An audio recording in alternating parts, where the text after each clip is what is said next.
On this episode of Punks Talk Wrestling, we are going to pay our respects and celebrate the unquestionably one-of-a-kind sports entertainment genius that is Windham Rotunda, most widely known as Bray Wyatt, with a special top 10 moments of his WWE main roster career.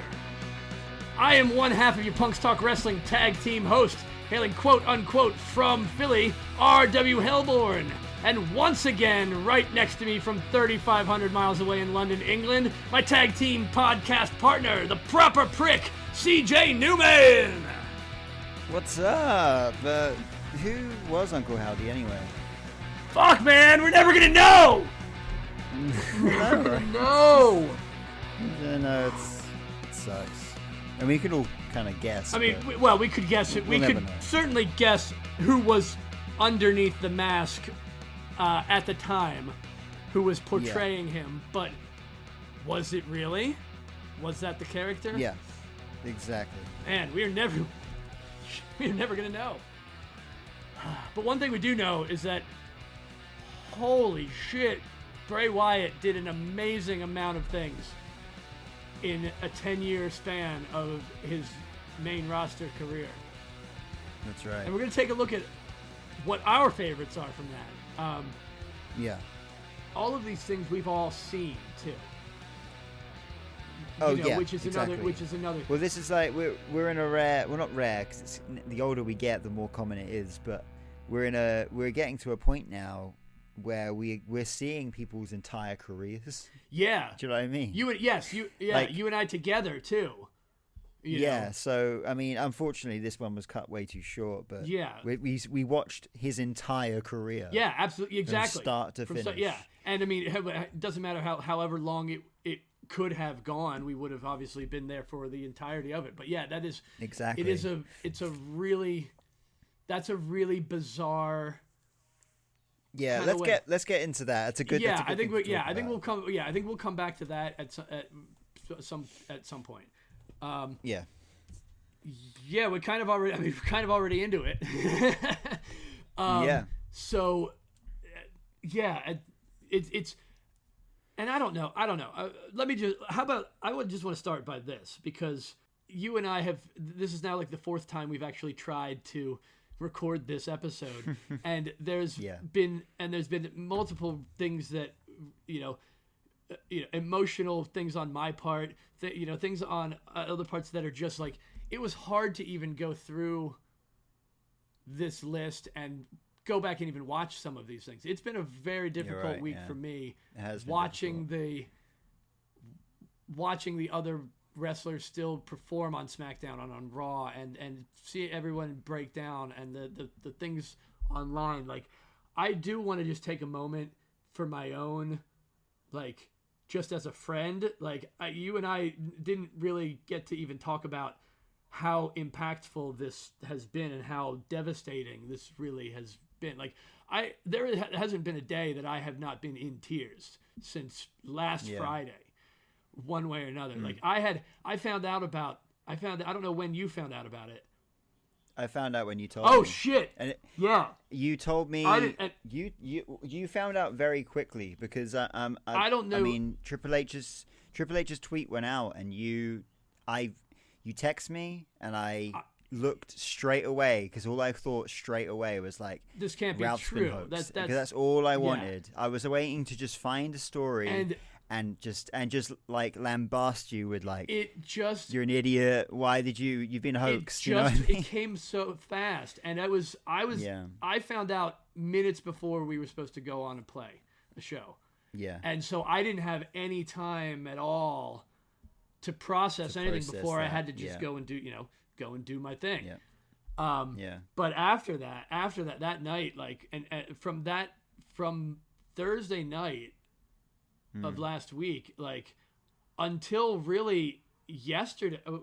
Today's Saturday. Thursday night, maybe it might have been last Thursday. It might have been a full week. Like, until I finally got to a point where I was like, I can't be as devastated and as sad as I am, and as hard as this is, and why is it tough? Like, I've been racking, I had to look at, and I really had to sit and think, like, why is this hurting me so much? I understand why I understand, like, the people that knew him and his family and his friends and his close people that he worked with and everybody in the business. And yeah, as fans, we have such a different connection with not just the person, but that character that person creates for us. Yeah. You know, it devastated me as a creative person. Like, I'm fucking breaking down now. Like, I knew this was going to be difficult for me one way or another, and I wanted to get through this, and I wanted to at least talk to you through it, or talk through it. Yeah, I mean, from my perspective, the reason, and it's hit me really hard too. A big thing for me on just a very basic level, but I'm 34 years old. I mean, you're a touch older than I am, but I'm 34. I mean, Bray was only 36, and that's 2 years older than me. Yeah. He's in the same ballpark as I am. So it's certainly something that makes you look inward and make you the just go, the existential, oh man, you know, it is an existential the thing. existential crisis and that nihilistic right. like why, you know, hit real hard. Like, you know, I had this conversation with my wife, and at one point when I was just like breaking down every day over stuff, like, and why but I think a big thing, and I've been the same, and I think the big thing with that is, you know, with this form of entertainment, sports entertainment that we watch, it's, and I was speaking to someone about this at work actually the other week or last week. I said that, like, the difference with this form of entertainment compared to anything else is that we really see, I know he's playing a character, right? Yeah. And really what we're going to miss really is the character of Bray Wyatt. We're not going to miss Windham Rotunda because we didn't know Windham Rotunda. We certainly certainly didn't. But of course, we didn't. Yeah, as me and you, just we're fans not, who have never met the person. That's right.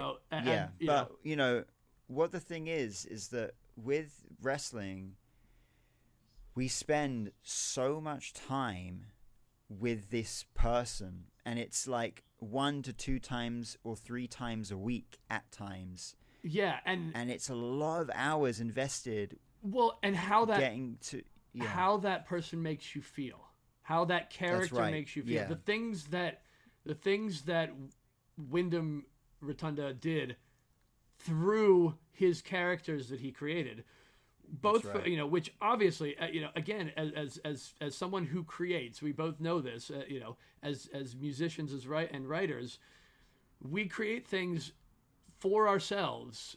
The most honest things we can create are things that we create that are honest for ourselves, and the greatest things we can do with those is find a way that other people can identify with that and enjoy it as well.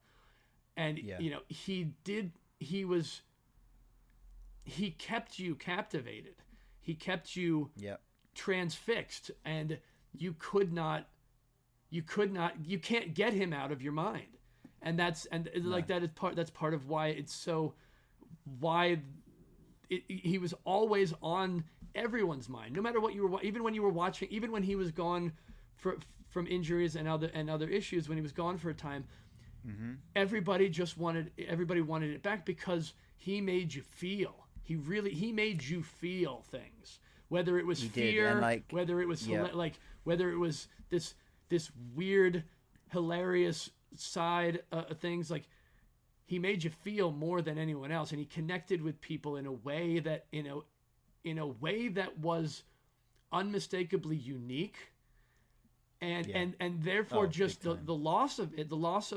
He was a creative genius, and the medium by which he created was through this art form, this performance art. You know, and you said too, like, it just not just the age thing, not just him being taken so soon and so early in life, but just the sheer fact that this creative force is now a void.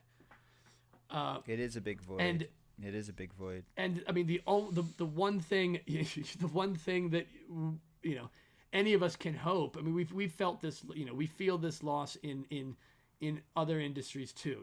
We can all, the music world knows this when someone of huge importance passes, whether it's too soon or whether just they're gone. Lemmy was of course super influential to me and you and most musicians who are anywhere in the realm of punk rock or rock and roll has been influenced by Lemmy. Exactly. So his death, completely influenced me. It influenced a shift in my music. It influenced a shift in how I wanted to do things, and not just because of the way his music touched me, but learning about Lemmy the person changed my view of what it meant to, it just changed my view of things.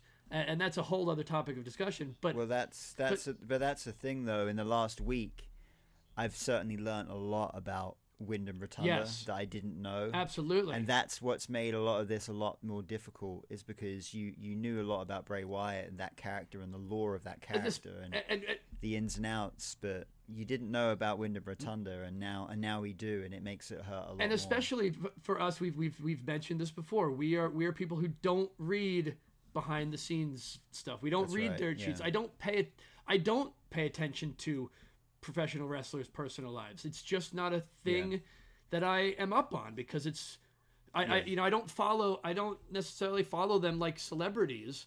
I follow their presence. I follow what they do and what they put out themselves, but I don't go searching for other things. Yeah. And it definitely does. It touches you differently.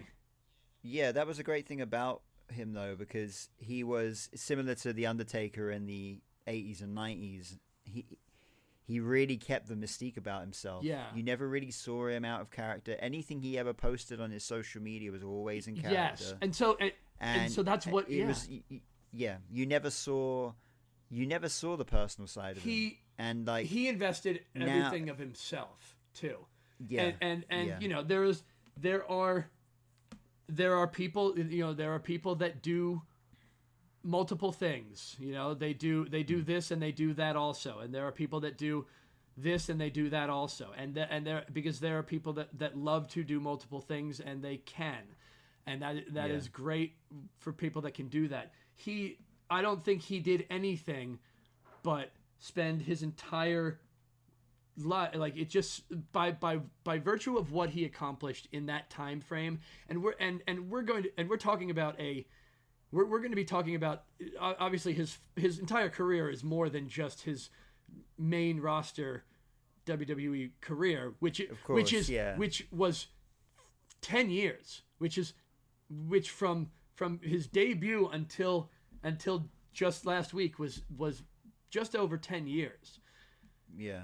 The amount of things that he accomplished and the things that he has done that changed, like literally changed the business as well, cannot be understated.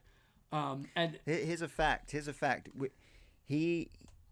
I really like to see, in a few years from now, I really do think that he has changed the way that stories are told in wrestling. He changed he changed people's perspectives he changed people's view of what this form of entertainment could do, especially in one of the most difficult times of all of our literally the world. Oh yeah, he took advantage of that. He took so much advantage, and he was not afraid. He had the ability to, just break open everything and take full advantage of everything that was available to give us things that we could never imagine. That's right. Yeah. And we couldn't imagine them. Just everything he ever did was so out there that most storylines he was ever involved in, I could never predict what was going to happen. No, next. that was another one of the beautiful things about him. There was never a time where you knew never predictable. Where you knew what was going to happen. There was never a time where you were certain. That was one thing throughout his entire career that was such a beautiful thing, was that you never knew for certain. And with his promo style, just him with the mic in the ring, he had a quality that I don't think a lot of people have had in the last 10 years. No. And that even goes back to NXT, and it's like whenever he did have a microphone in his hand, he commanded quite a lot.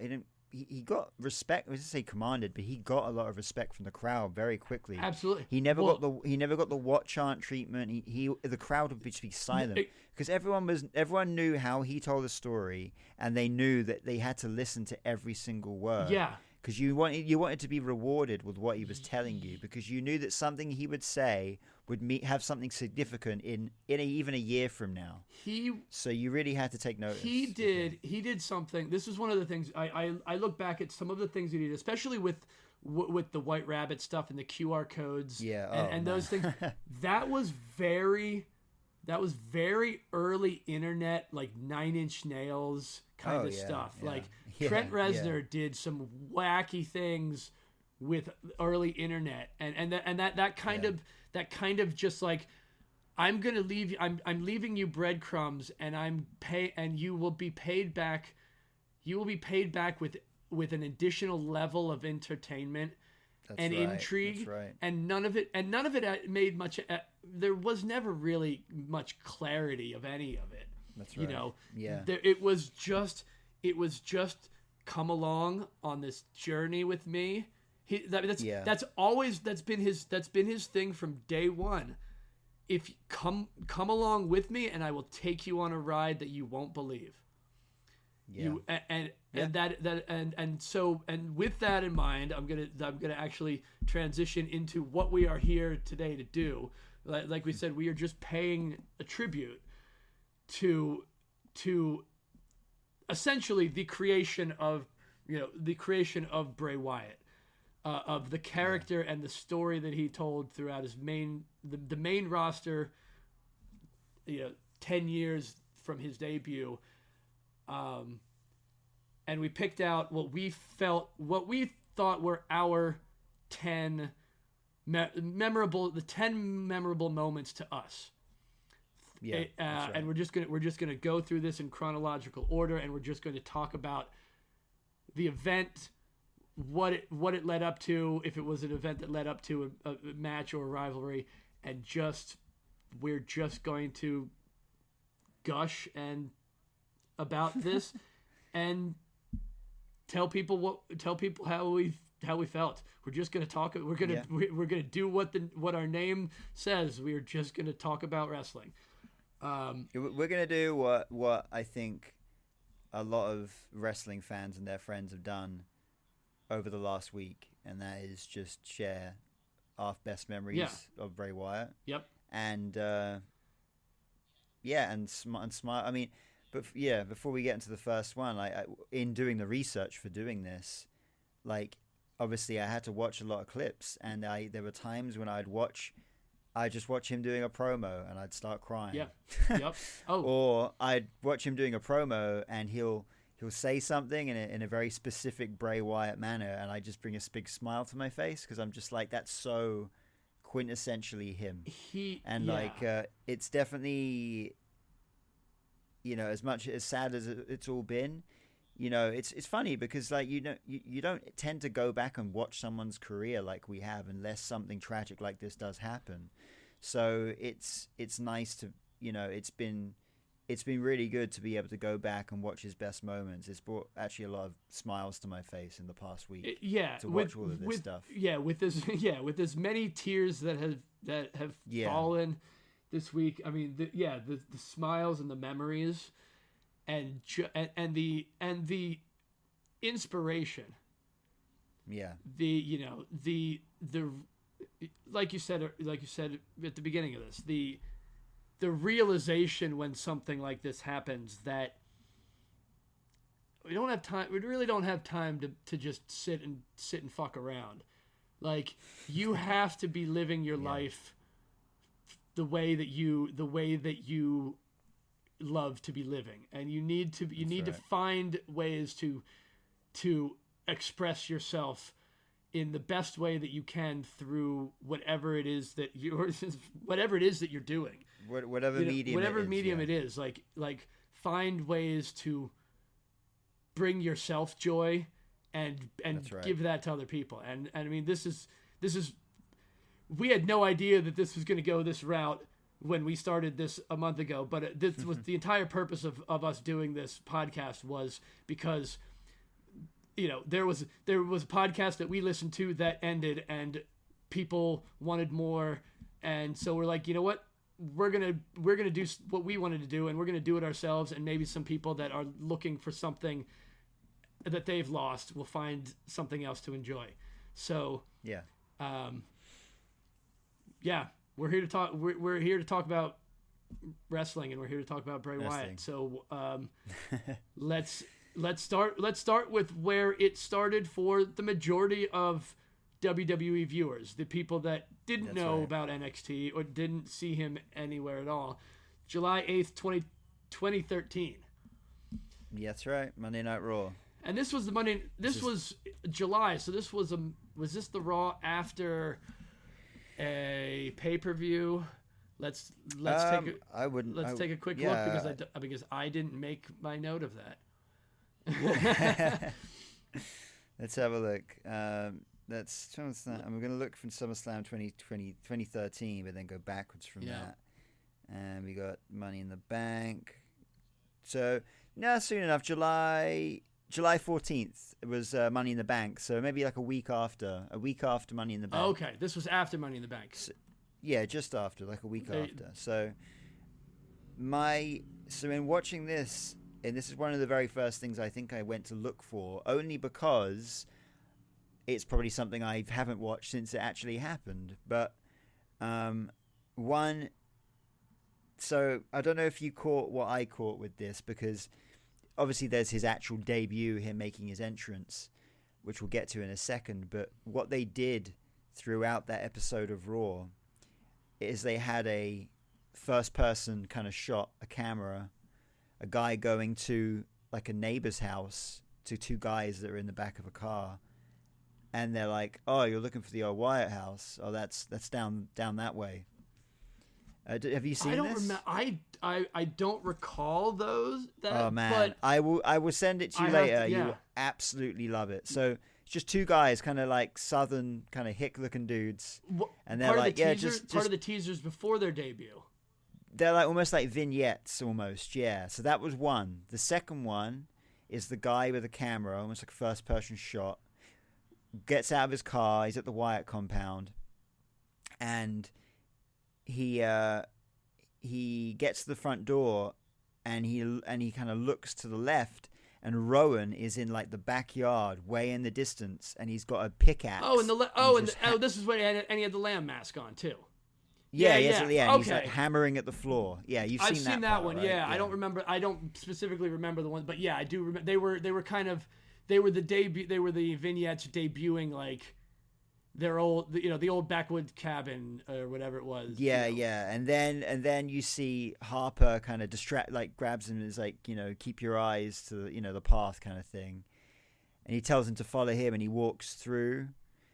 And he walks through the main hallway of the house, and all you can hear is Bray Wyatt's voice going, "Obey, obey, obey, obey." And he opens this door, and there's a guy like blindfolded, I think, and he's basically listening to a recording of Bray Wyatt saying "obey" over and over and over again. I don't remember that. Yeah, I don't remember. I don't specifically remember those, so I'm gonna definitely go back. So immediately with his debut, he's painting this really complex picture of Jesus Christ. Well, okay. It's a Silence of. Sorry, it's a combination of like Silence of the Lambs, That's right. Texas Chainsaw Massacre kind of. It's the, it started from a little bit of that stereotypical backwoods, let's just call say whatever you want to say about it. The uneducated backwoods kind of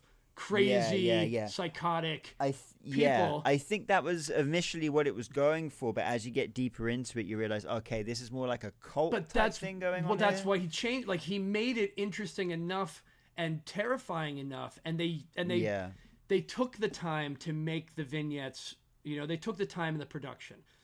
They put. Well, that's another thing I noticed. Is like there was a lot of obviously debuts, as there always are every year at all times of the year, but they really put effort into this debut. They obviously hired this house, this area to do this filming, and like really dressed it up to look so good. Like the way they dressed up this house and the interior of this house, which I mean they've had, was amazing. And they've had all that stuff. You know, obviously they had that stuff.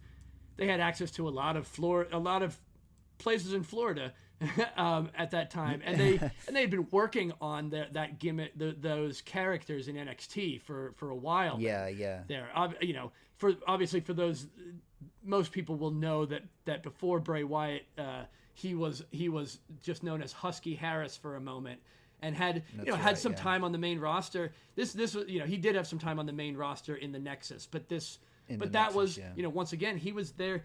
Husky Harris was never meant to be someone that went that far. Husky Harris was always, you know, and some of those characters, they were always meant to be those introductory characters to get them more exposure, to get them more on-screen time, to get them used to being in front of live TVs, and without having to be the one in the forefront, you know, without having to be the one as a star. You know, it's I talk about this all the time. The things that they learn through those introductory quote unquote characters is what makes their real characters so much better, is because they don't have to fumble through what works and what doesn't. They know what's going to work. That's right.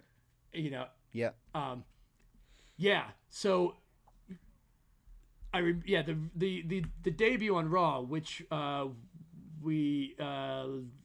was it? That led up to, that was the original assault on Kane, right? Yeah. And that led, I know that during that time, that was sort of like they would just show up and they would pretty much attack a number of people. They'd kind of just go through the thing. I don't know how that, I think it was just because it was Kane, and Kane was probably the one that they targeted that was the quote unquote, the biggest and the baddest.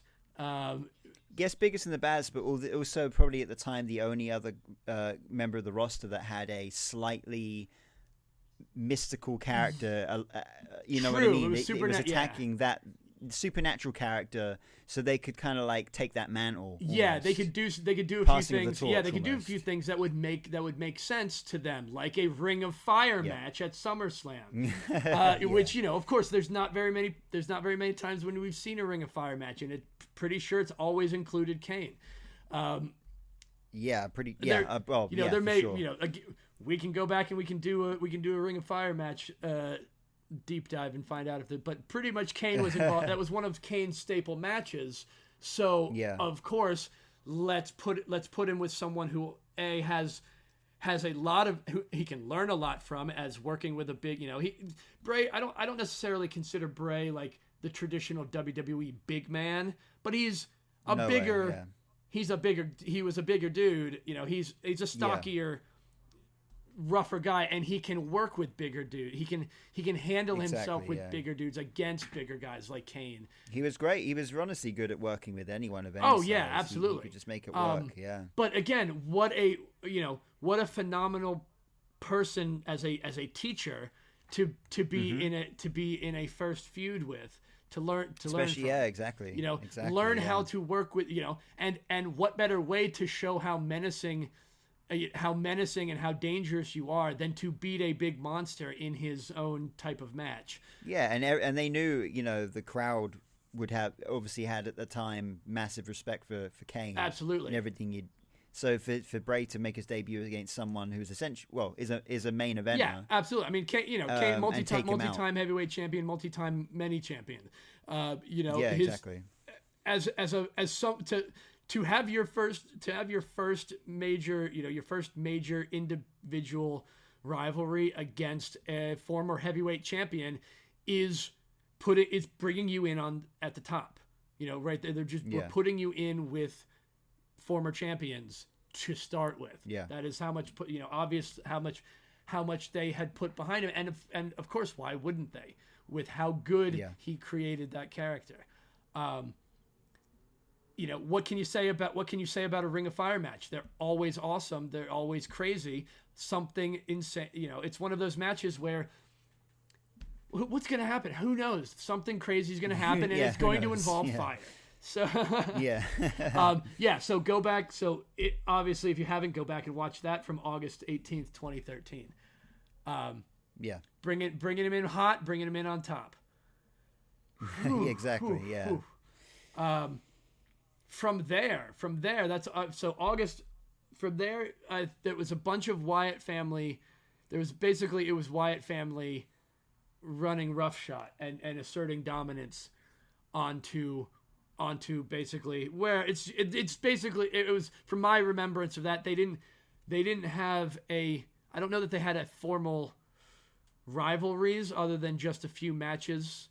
They were wandering around, and I think at the time they were kind of basically they were kind of up against kind of CM Punk and Daniel Bryan at the time. Yes, this is what led. But also were the Shield, and it kind of ended up kind of intertwining a bit, which then led to our next next moment on our list. Yeah, so I think this started because this was in November. So basically from August until November, right? November November it was a bit of an intertwining. So we've kind of got. Well, that was I guess that was during at least Bray Wyatt's rivalry with semi-rivalry with. This is where we were kind of they were fighting with CM Punk and Daniel Bryan. Well, that was more Harper and Rowan, right? That was Harper and Rowan at the time. More Harper and Rowan, I'd say so. Yeah, but then Roman. So it was all intertwined. I guess. Yeah, it's hard. So I guess we got the stuff with Kane ending in August, and then we'll kind of go to the moment where it kind of really kicked off for this rivalry. This was the moment. So February 10th on Monday Night Raw was the first ever kind of like proper meeting of the 3-on-3. There'd been mixed matches of like Ambrose and Seth versus like Rowan and Luke, but this was the first time. We're talking. You went to February, but let's just briefly touch on the 11/11 episode, 11/11/2013 episode of Monday Night Raw from the UK, because that was. Oh yeah, shoot. Because that was the sorry, first time. I completely skipped over that. That's but my that bad. was because that was during that whole mishmash of the rivalry with CM Punk and Daniel Bryan are involved. And at one point, that was the first moment that the Shield and the Wyatt family were in the ring at the same time. Both of them had problems with either Daniel Bryan or CM Punk or both, one or the other. And at that moment, that was the reason this is one of the moments was this bookended one of my moments that I picked and one of the moments that you picked, which was the moment that everybody saw the 3-on-3 and that pop in the UK. Yeah. And then the culmination of the 3-on-3 in the at Elimination Chamber. Exactly. Was such an electric because the Shield was hot. Bray and the Wyatt family were super hot, and there weren't other factions. It was a match that everyone was calling for. There were no other I don't know that there weren't any other real factions at that time. Not like that. Maybe New Day around, but New Day was. Yeah, I think New Day was. Yeah, New Day was around at that point. Yeah, New Day was. But they were up and coming, and they were at that level where they're like where they weren't really, the crowd weren't really reacting to them they at all. were, yeah, and they which they turned around. Yes, of course, yeah, because Wyatt and Kofi Kingston actually had a match. Yeah, they had a match at Battleground later that year. So there was some intertwining, but the Wyatt family, I mean, they were all none of those guys were, because none of the guys in the Shield had gotten championships yet either at that point. No. So everybody was sort of up and coming. New Day was as well. It was a great thing to see, it's one of those matches, the Wyatts versus the Shield, where, like, when you look in retrospect and it's like, man, I really wish we got Undertaker versus Sting, both in their primes. There was a point in time where that could have happened, but it just didn't. I'm really glad that we won't have to say that about this. We really did get to see the Wyatt family and the Shield in the prime of those times of their lives as those two factions face each other. Well, now of course, because it delivered everything that we wanted, that match. Yeah, it really did. Yeah. So after that rivalry, after that in 2014, there's not much time between that and Wyatt's giant push, his first big push, because he finds himself in a match at WrestleMania 2014 against John Cena at WrestleMania. Here's the deal. We got a main roster debut at the start of July, and by April, he is in. Well, even by April. Let's think about it. The rivalry must have started 2 months before that. Yes. So maybe even Royal Rumble-ish time. The Wyatt family did something and interfered in an elimination match and caused Cena to lose. Yeah. So that started the feud. Started the feud with Cena. We're talking about 6 months later. We're putting Bray Wyatt in a match with John Cena at WrestleMania. Yeah. It doesn't get much bigger than that, really. Unless you're up against the world champion, it doesn't get much bigger than that. Exactly. That's one of those things where it doesn't have to be about a championship. He told the story. He had a reason that this was the other thing. This was the other thing that was so good about Bray Wyatt and Bray Wyatt's feuds, and we'll get to the Fiend's feuds and later, and then things of this nature. He had his reasonings were not just, I want your title, I don't like you. His feud with Cena was, he created this psychotic, he played up this mentally deranged psychosis angle where he wanted to prove that John Cena was fake, and that all of the good, and that John Cena really wasn't good, and he was never a good person, and all of this has been done. He's just had an era of lies, and he's been,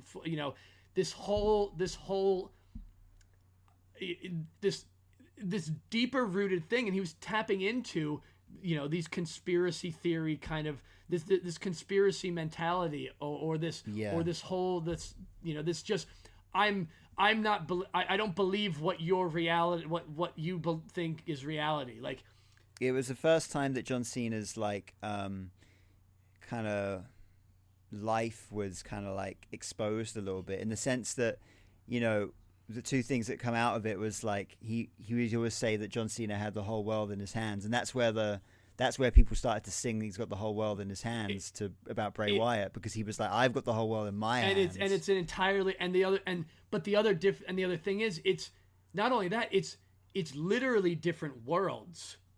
Yeah. And let's talk about we talk a lot about the things that people say and the way that they say them, the words that they use to describe those things. You and I have talked a lot about why they chose the term universal champion and what that means. The ideas of these eras and these worlds and the John Cena character and all that it creates. And Bray Wyatt is coming here and is just, he's not questioning John Cena's manhood, and he's not questioning John Cena's toughness, and he's questioning John Cena's loyalty, and he's questioning John Cena's respect, and he's literally saying, I am going to break away your core foundations, the core pillars that you have told people to believe in. I'm going to break these pillars down and expose at the core that you are just like everyone else, just like everything else, and you are just a false idol. And it is so deep, it's so nefarious. Exactly. He has.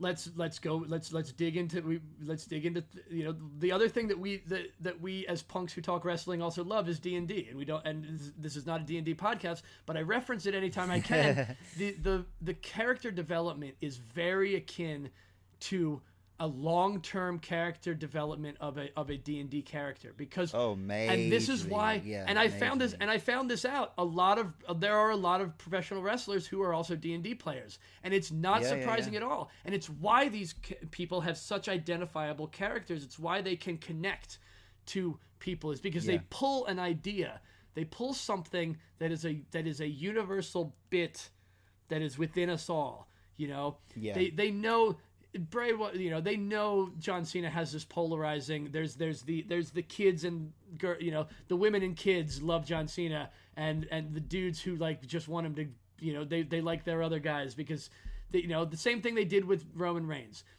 They love to tear down. So he knows he can play off of. He knows how to play to all the audiences. That's the thing. Later on in their rivalry, he obviously in their cage match that they had a month later. He used the whole kind of Make-A-Wish kind of kids thing, and the fact that loads of kids were his fans. Brilliant. Because he had the ring surrounded by children. Brilliant psychological. His psychological warfare that he did against his opponents. It was just another level. There's everything about professional wrestling, and then and then there's what Bray Wyatt's character brought in, what Windham brought in through his character. Well, there's something I will bring it up when we get to the Fiend stage of his career, but there's something I do want to touch on when we get there, because it's kind of mind blowing we'll get to that. And there were obviously a lot of things that happened between WrestleMania 30 and WrestleMania 31. But also, let's just take a pause for a moment. This was not only was this his first WrestleMania. WrestleMania 30 was also Brock Lesnar ending the Undertaker's streak. WrestleMania Daniel Bryan finally Daniel Bryan going bell to bell, transcending. Basically, that was because that was Daniel Bryan having to win 2 matches, right? That was Daniel Bryan had to beat Triple H. The opening match. The opening match was right because the pre-show match was Fatal 4-Way Tag match. The opening match of WrestleMania 30 was Triple H versus Daniel Bryan. If he beat him, he'd be added to the to make it. A triple threat. He had to defeat Triple H. There was John Cena versus Bray Wyatt's first fight. That was Brock Lesnar beating the Undertaker. Yeah, those were huge things happening during this WrestleMania, and Bray Wyatt versus John Cena was right in the middle of it all.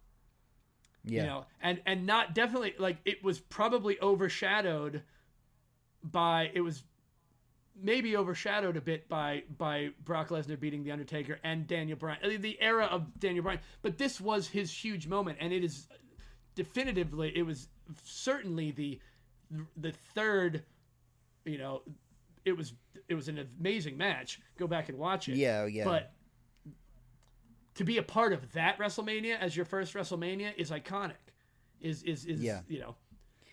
So, with our next, but the next one moment, Well, so between 30 and 31, we had that was I think he was on the Money in the Bank ladder match that year, and then he went on to have a feud with Chris Jericho as well. Which the Chris Jericho feud, the 3-match. I had that. That's something that you had. I actually had that on my list because I just loved. I love Chris Jericho, and those matches were just. I remember that series of matches and how good they were. There were battle. It was 2013 Battleground SummerSlam and I think it was 2 weeks later on Raw in a steel cage match. That's right. Amazing matches. Go back and watch them all. Yeah, really good matches. But the biggest thing, of course, is the very next WrestleMania. Yeah. And the way we got to that WrestleMania was March 8th, 2015. Well, before we get there, I think something that's significant about the fact that he's facing this match. Rewind before because this happened before. Is a little bit before this. So he disappeared for a while. He returned at Hell in a Cell and took out both Seth Rollins and Dean Ambrose. But before that happened, they had a segment on Raw where he set free Rowan and Harper. So the Wyatt family was no more. I remember, at least for a brief period. Yeah, I do remember that. And was that one of those things that ended like with the superstar shakeup or a draft that put them on different things? I remember the setting him free kind of thing, and they just weren't like, he wasn't. Oh, damn. Wait, was that when Harper and Rowan, was that when they became the Bludgeon Brothers? Because I fucking love the Bludgeon Brothers, and let's have a dedication to that real quick. I don't think that was the Bludgeon Brothers. Shout out to the motherfucking Bludgeon Brothers. I don't think they really. Yeah, I know you. I loved that. They crossed my mind the other day, and I was like, this now just made me remember that. This whole time it kind of like fell off.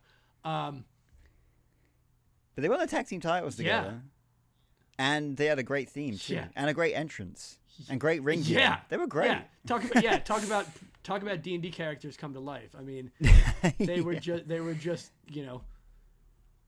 But so he set them free, and then what happened is, because I think that's significant to mention, because obviously, when he went on to go to WrestleMania 31 and he faced The Undertaker, he obviously didn't have the Wyatt family with him at all, and that was the reason.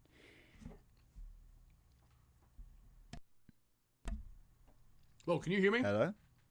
Oh, I can hear you now. Sorry about that. I had to put I was trying to like, you know, chew quietly by turning my mic off, and I don't think I actually turned it off. So you probably just heard me chewing, and I was like, "Oh shit! I thought you were gonna talk for a lot longer there."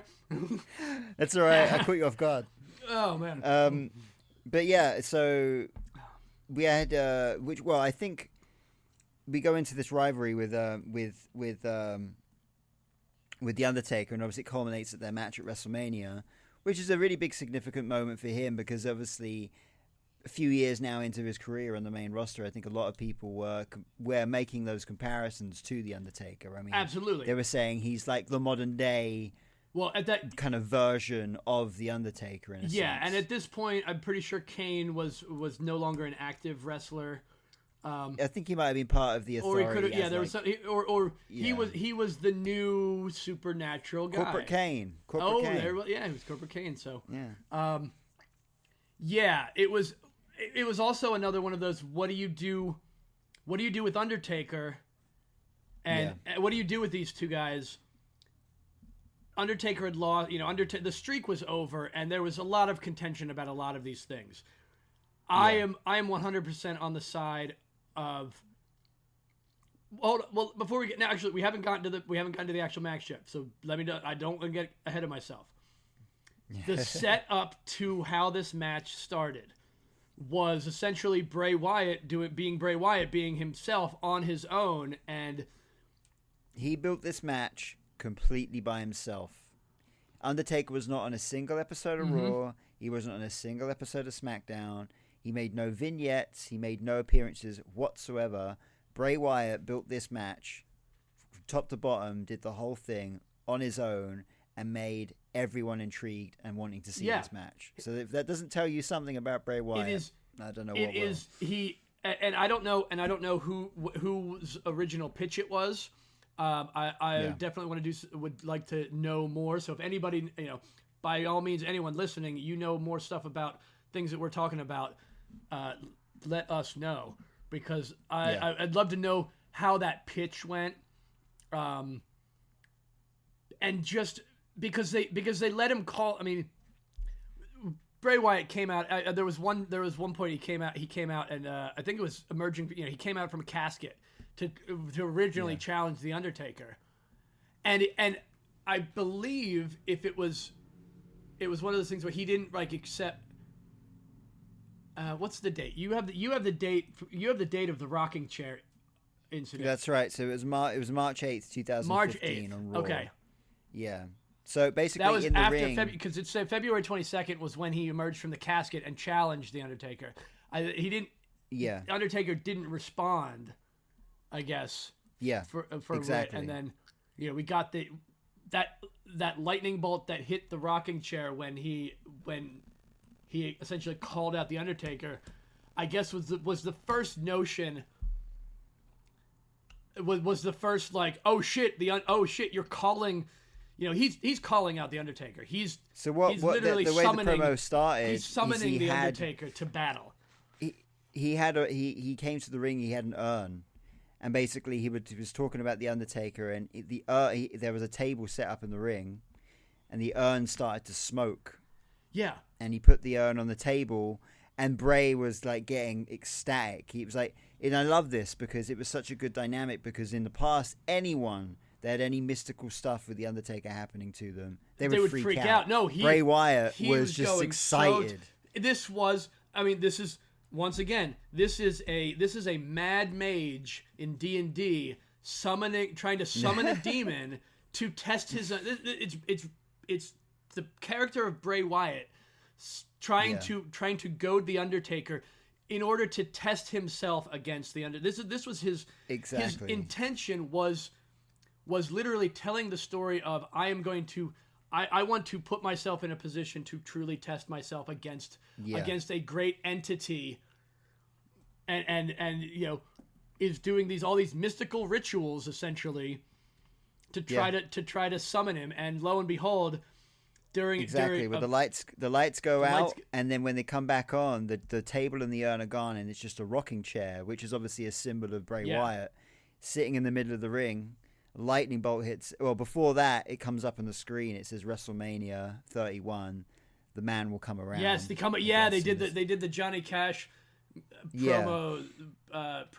And then lightning bolt hits the chair, and this causes not fear out of Bray Wyatt, but he just maniacally laughs. Oh yeah, he just image can't get enough of it. It's such a good image. It makes my hair stand on end. That iconic image. The photographer. I obviously don't know the photographer that got that shot, but I mean, you can find it. It's in all of the Bray promos of the last week. Yeah. That shot is. You can see that there is nothing but Bray Wyatt there. There is nothing but Bray in that body at that time. And it is such a he is living that character. It's so beautiful to see from a, I'll say it again and again and again and again. It his dedication to his character, and the things that he was just willing to throw out insane things and run with it and get people to pull people in. Mm-hmm. Unmatched. Unmatched. And there's another moment that we'll get to. We're gonna get to. Obviously, let's not go too far ahead. We'll get to this on the next moment, but I'll get to that. Obviously, they had the match at WrestleMania. And there's a big gap in here before we get to another one of our real moments. But that's not because not a lot of things happen. Just when you make a top 10, and this is a top 10. This is our top 10, but it's not in order. It's our top 10, but it's no in order. It's our 10. It's in chronological order, but we did have to choose and not choose some things. So essentially, it's our exactly. So in the meantime, between WrestleMania 31 and the following event, which is in 2017, so it's like 2 years later, we had the Wyatt family getting back together. We had Braun Strowman being introduced, his debut and introduction into the Wyatt family. We had their rivalry with the ECW originals, if you remember that.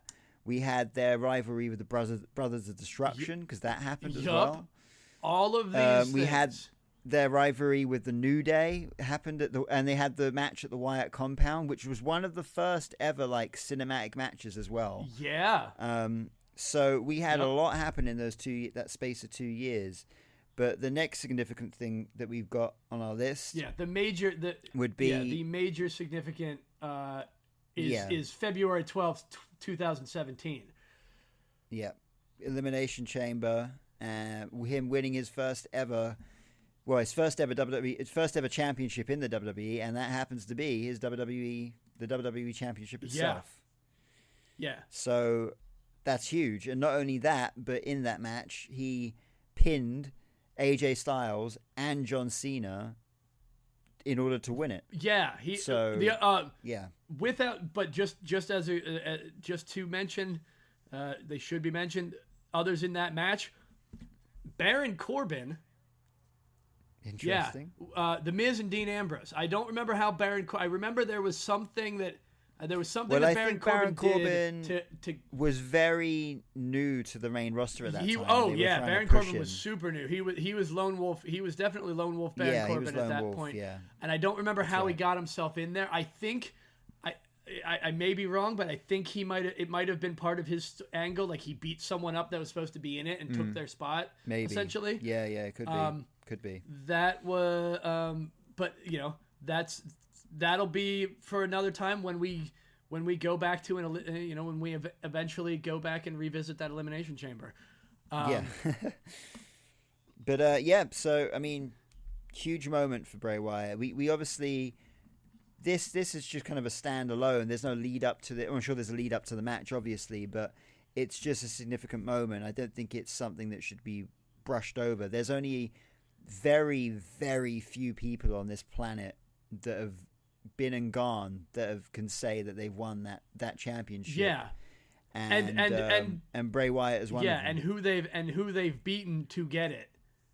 Yeah, exactly. There's a lot to be said, and the way we view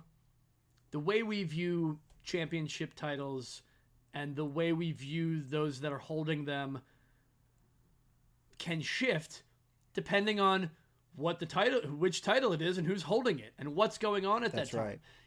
There are some people that are just like, the person with the title is the top, should always be the top. There should never be a match that's bigger than the title. I'm like, that's absolutely not true.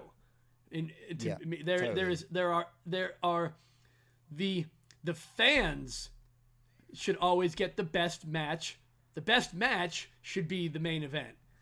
And the best match. That's right. And the best match will always have the best one of the things that will make a best match is having the best story. Yeah, and sometimes that involves the title, and sometimes it doesn't involve the title. Perfect examples of that are things like I don't know.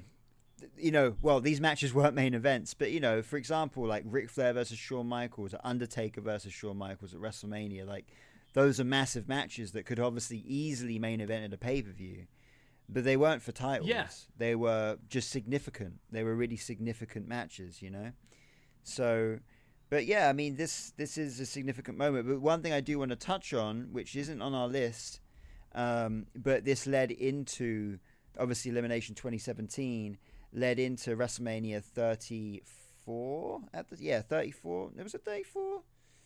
31 was in 15. No, 33. WrestleMania 33, which would have been Bray Wyatt versus Randy Orton, because at the time, Randy Orton kind of joined, like, I think it was being dubbed as the new Wyatt. Yeah, family, there was definitely Randy, Luke, and that time Bray. when, like, he was inducting. Yes, he was basically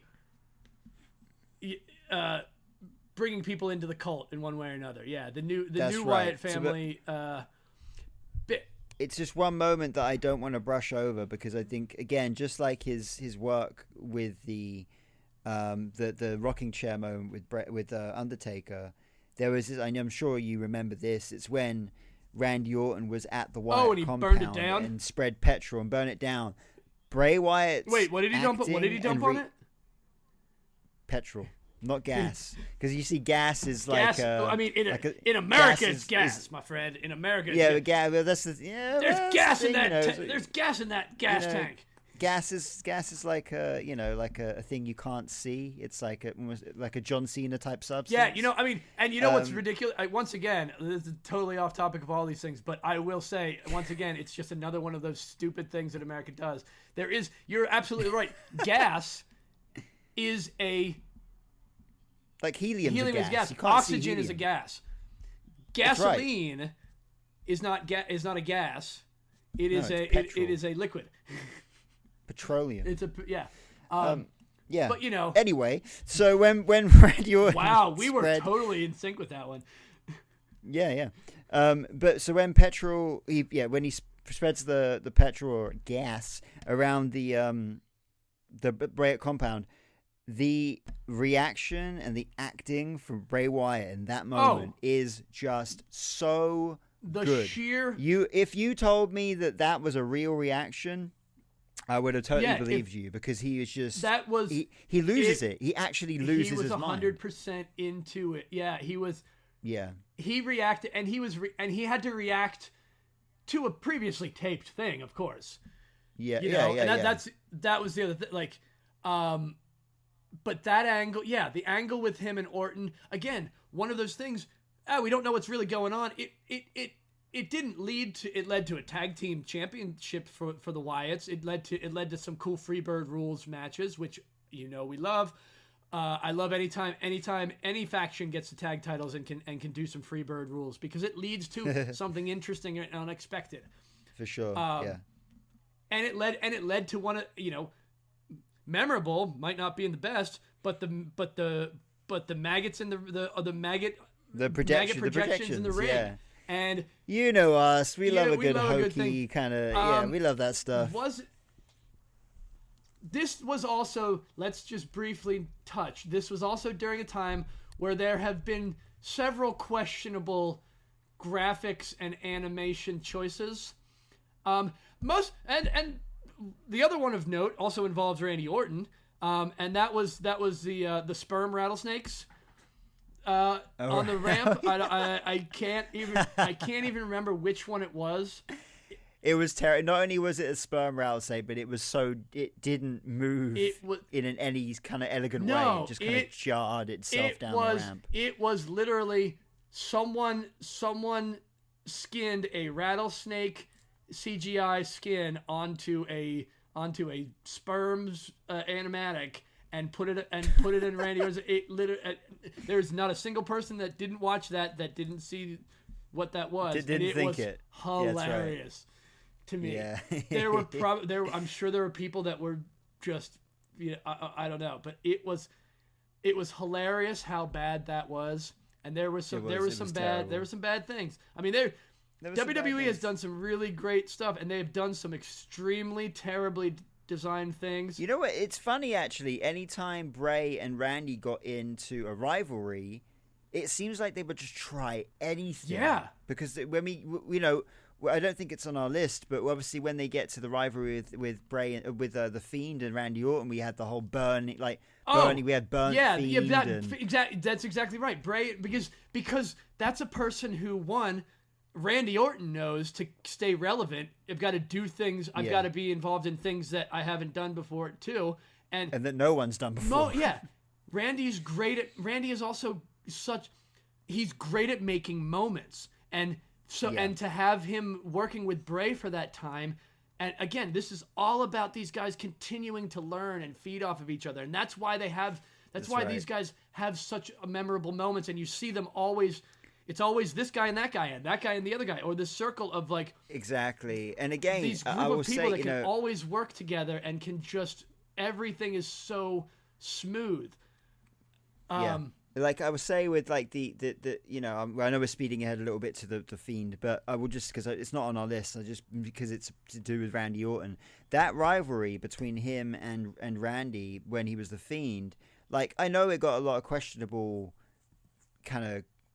People were just kind of questioning a lot of the things that were happening in that rivalry. But in a time when we were in a pandemic, we were locked in the house, I was absolutely hooked by that rivalry. Because it was giving me something every single week that you couldn't tell me you knew what was going to happen. Just exactly what we said earlier. You never knew what was going to happen, and there were some moments there which the biggest thing. There's some moments there I absolutely love. Like, for example, when Alexa Bliss poured the gasoline all over her body and had the lighter. She was going to set herself on fire. Things like that. Just insane stuff. Good TV, man. Just good TV.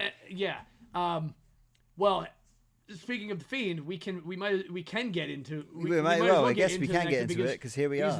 Because the next thing on our list, absolutely, is is April 22nd, 2019, and the and that's the first ever episode of the Firefly Funhouse. Which ultimately led, of course, to the introduction of the Fiend during that time period. And what we had said before when we were making this list the other day was that was a 4-month lead up, because before which is unprecedented in modern times. Before the actual Firefly Funhouse aired, they were still doing vignettes for the Firefly Funhouse before it aired. Yeah. So there was 4 to 6. It was about 6 months. It was about 6 months of a lead up before his first match. It's unheard of in modern day wrestling. And like the thing that sticks with me the most of the Firefly Funhouse, especially with the first episode mainly. Yeah. I'll never forget when it debuted, the first episode, because people were absolutely just freaking out. What is this? Because they were just like, what the hell? People were just immediately were going, oh, what's Vince McMahon done with Bray Wyatt? He's made him this, he's made him that. But then another half of the people were just like, just wait, see where it's going. The amount of people that I told to just fucking wait, just sit down, just shut the just fuck sit down and up. Shut the yeah, exactly. There were so many those are those types of fans that just don't get. I just don't get along with at times because they have no patience. Exactly. They have zero patience for anything. They refuse to allow. They want it. They want their thing, and they want it right now. They want their thing the way they want it. They want it now. They want their guy to have the title and be at the top immediately. That's right. But with making and they Bray were Wyatt all wrong, and every single one of them were wrong, and we were right. And I want to put it there because fuck you guys. Boy, did we get something in the Fiend, right? I mean, we never seen anything like this before. It was the horror type character, but on a whole different level. It was so, and, he really went all the way with this. He got the guy that makes the Slipknot masks to make the Fiend mask. And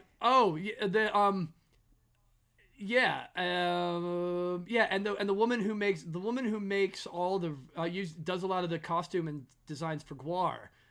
She made a lot of their outfits too. Yeah. Oh wow, cool. She was involved. Yeah, she was involved with all of those patchwork pants and like the stuff that Braun Strowman wore. Yeah, that's all from Killa Custom Wear. Cool. Did not know that. Yeah. 100. But yeah, like this character was something else, and it was great because we're getting to see another side of this really messed up man, another side of him, which gives you one of he learned obviously took sort of a cue from Mick Foley that you can be a different character, you can be different characters, and people will believe you are a different person if you believe you are a different person. If you prove to them that you are a different, I mean. These characters, just the same way as a character can go just through a simple face or heel turn, you have to make them believe you're a face if you want them to actually treat you like a face. You have to do things. You have to change your moves. You have to change your mannerisms. You have to change the way you interact with people. You can't just change the people you're fighting with. Yeah. I mean, sometimes you can, but the better ones are. This is an entirely next level. This is from world level to universal level. I'm changing my entire character, my entire persona, and you know who I was before. You know me as he tells you in the first episode of the Firefly Funhouse, he gets a chainsaw out and literally tears the old version himself in half. Yeah, exactly. He's one of those things. He's great at. He's just so good at what he does, the storytelling. And once again, what is this? What did we get from this? We got vignettes, weird vignettes that people didn't know. We got an introduction on Raw, that was on Monday Night Raw. Yeah. Of the character, and what did it lead? Where did we go? SummerSlam. The puppet characters as well. And we go to SummerSlam against Finn Balor, a person who also has mythical characteristics. What do I love about WWE? When they do something and then they turn around and they do it again. They, now granted, that's 6 years later. 6 years.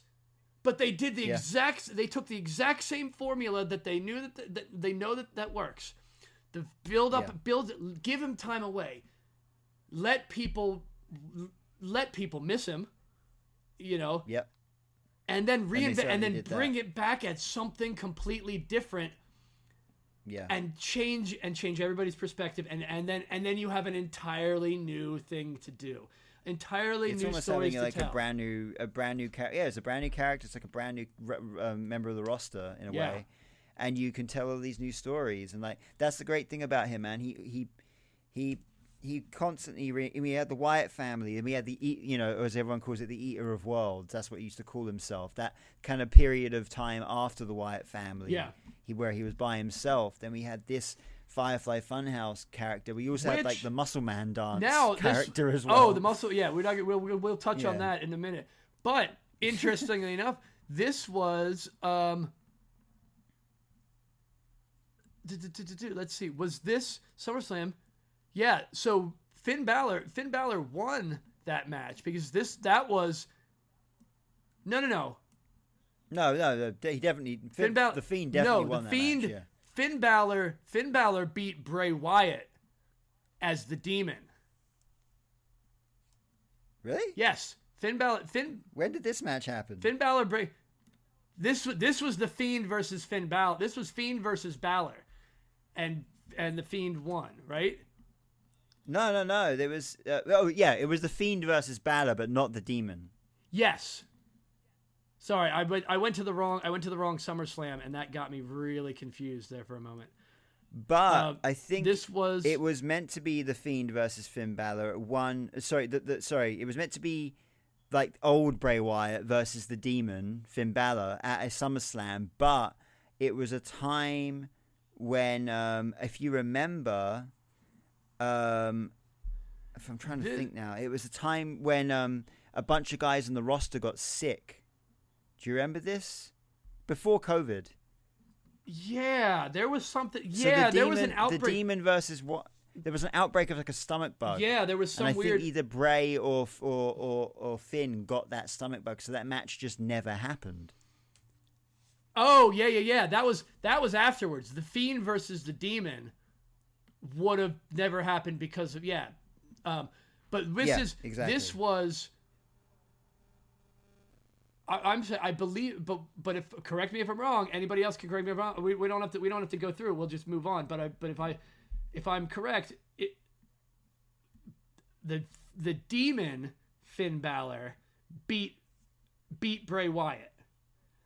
The Fiend, the Demon Finn Balor beat Bray Wyatt. The Fiend Bray Wyatt defeated Bray. Yeah, I can't get this right. The Demon Balor beat Bray Wyatt. The Fiend Bray Wyatt defeated that Balor. match never happened. The first one, it never happened. The Fiend, no. The Demon versus the Demon versus Finn Balor. The Demon versus Finn Balor. 100% happened. No, wait. We just said the Demon versus Finn Balor. The Demon versus Finn Balor. Yeah. Jesus. Right. The Demon Finn Balor versus Bray Wyatt. Yes. Never happened. It never happened. Yes, it did. It did. Where did it happen? What event? Hold on. The Demon Finn Balor versus normal Bray Wyatt. Wyatt family Bray. 100% happened. I know it happened. I can't find it. The only one that didn't happen was the Fiend versus the Demon. That never happened. Yes. That's never happened. But the match that's not. Neither of those are this match. This match was the return. This match was the debut of the Fiend, and the Fiend just annihilated Finn. Oh shit! Finn Balor. Oh man, I'm so wrong. I just found it. There it was. I apologize. There it was. It happened. Well, I'm sorry. No, it's okay. It happened. So I'll shut the fuck up. See you later. Bye. but this just goes back to what I love. What I said I love. It is do something right and then go and do it again. And 6 years later, totally they brought him back. Time. Whole new thing. Yeah. And then right after that, not 2 months, like literally 2 months after, we get to unquestionably the most contentious moment of Bray Wyatt's career. Oh boy, but a moment that I personally love, and I will and anyone that wants to give me any hate for it, bring it on, and I will feed off of it, because October 6th, 2019, The Fiend versus Seth Rollins in the Hell in a Cell was absolutely amazing to me. I love it. I love everything about the story. I love the story. I love the ending. I love how contentious and how angry it makes so many people that just won't accept that you can do that. Yeah. Let's go. Let's talk about professional wrestling. You do whatever you want. Yeah. First of all, here's my deal. I finished that match, right? And by the way, I really liked the lead up. I liked the fact that Seth Rollins was essentially terrified of the Fiend. Yes. Right? We got this match. Everything happened in it. I really enjoyed it. The match ended and the event ended. I remember turning that event off. I so vividly remember turning this event off, turning the network off on TV, and thinking to myself, man, that was awesome. Yeah. And when I started to read all the stuff online the next day, I'd never felt more out of touch in my life, but I don't care because I thought it was great. I just stared blankly at everyone arguing about it, and I'm like, you guys just missed it. You missed it. You were so close. You're so close, and you just refused to see how good that story was, how good the storytelling was, the reasoning behind that ending was something that we didn't really get to see. We couldn't actually see, and nobody in attendance could see. And the only person that could see was the referee. And this is the referee in character. And this is the look on Seth Rollins' face, and the realization that that referee, you are meant to believe, and they made you believe in that story, Seth Rollins was trying to kill him. Seth Rollins this was no longer a match. This was no longer WWE. He was trying to murder a man. The Fiend character broke Seth Rollins as a human, and he was doing things that were so grievously It's awful. exactly what the Fiend was trying to do to people. He was trying to break them. And let's not forget, nearly every single person, and I think a lot of people forget this about the Fiend character, and I'm gotta be sure that this was done on purpose. Every person that the Fiend was in a rivalry with turned heel immediately afterwards. It happened to Seth Rollins. It happened to Daniel Bryan. It happened to The Miz. They all turned heel afterwards, and that was definitely intentional. He created a personification of evil that infected those that he. And it doesn't matter. It didn't cool matter. Is that exactly? And that's why we're gonna. I'm gonna make another wild. This is again on the wild accusation, and I feel the same way about when he lost to Goldberg. And the reasoning, and the fact is, there is a legitimate, canonical, and logical in the Fiend's perspective reason why the Fiend doesn't care. The Fiend itself, the Fiend did not actually care about the championship title. That's why he didn't care that gold. And the reason the Fiend was so. We can go into that, and it's not. Oh man, I'm getting myself so worked up over this because I want to talk about that kind of thing. We'll get to it because I do want to do an episode one day. I do want to do an episode one day of unpopular wrestling. Oh yeah, opinions, and these are going to be on. These are going to be on there. So let's leave. Yeah. So let's leave that for the unpopular opinions podcast episode.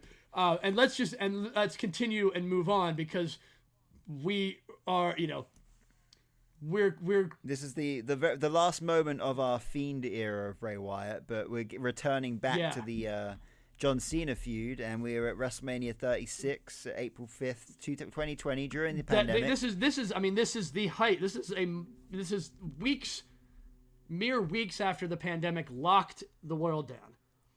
That's and right. They had an entire show that they had planned in a stadium. Well, this was set to be just a match between Bray Wyatt. This was set to be just a match. I would have loved to have seen what that would have turned out to be, but I'm kind of glad that we got what we got, because we got something which I really wish, with the Firefly Funhouse match. I'm sure down the line, if Bray was still with us, we would have got a lot more of these, where you're getting this another character who's dwindling towards the end of their career, and Bray can just take him basically like to his Christmas past, Christmas present, Christmas future, sort of a weird, and basically take them through their career and show them their career and what could have been. Isn't that interesting? It's interesting that you mention that, because there was I don't know if it was ever mentioned. I never necessarily saw it mentioned, and never mentioned it when I talked to anybody about it. That connection to that Christmas Carol, kind of the Cena of past, present, future kind of storytelling, and just the way they did something completely different because they could. Especially now, it's like everyone's watching at home. No one's seeing this live. So let's do the most insane thing that we can do with what we have, and give people something that they will remember forever. Because it's nothing like it's brilliant. It's unlike anything that's ever happened, and it'll never be. We hear Firefly. Yeah, exactly. We hear Firefly Funhouse. Actually, what the hell is that? And we get into it, and you obviously don't. Once again, you don't know what to expect. You couldn't predict it, and I remember that match finishing and just being legitimately like lost for words. I didn't even know what to say. I've done a lot of drugs. I've done drugs in my life, and I've been in different frames of mind, and I can say that, with knowing that people probably know that about me. I've been in an altered state. That fucking match, just watching it, made me feel like I was somehow tripping. It took you on a ride that you had no idea. It was like peering into the mind of an insane person. Really. It was, yeah. It was so good. It again, like nothing like it, and nothing like it since. Yeah. Nothing has been anything like it since, and we'll never get anything like that ever again, because again, like you will never get a brain like Windham Rotunda's ever again, unfortunately. Not at all. And it's and that's such an amazing, great thing, but such a sad thing all at the same time. And that right there is a masterpiece. You can say what you want. It was a match that didn't involve any wrestling, basically. Yeah, no, it didn't. But I think it's, and also let's not make mention of the fact that John Cena did beat Bray Wyatt at WrestleMania 30, but let's think about that. That's the only time that John Cena ever beat Bray Wyatt.